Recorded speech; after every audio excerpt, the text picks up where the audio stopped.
สบายดีพี่น้องป้องปายสุขคนพาไปเบิ่งเท้า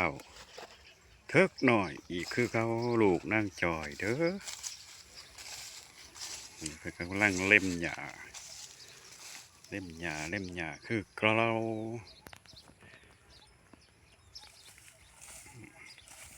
มันก็สิย่างมาหาได้ตามสไตล์เท้าเทิกหน่อยอยู่กินโลด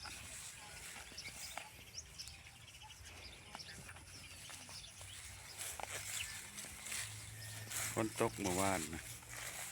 หญ้าเขียวเนี่ยแล้วก็ใบกินตามต่อเฟืองนะ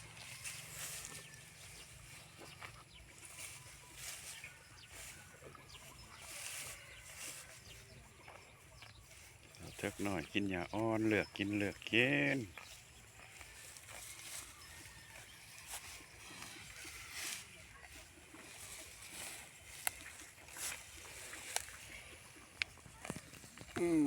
เท้าเทิกน้อยลูกนางจอย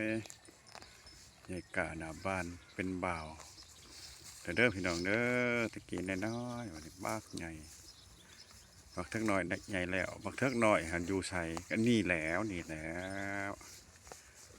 ใหญ่จนเต็มจอ แซ่บ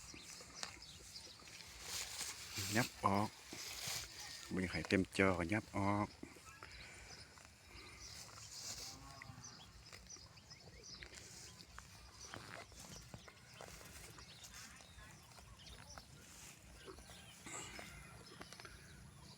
เทิกน้อยบักเทิกน้อย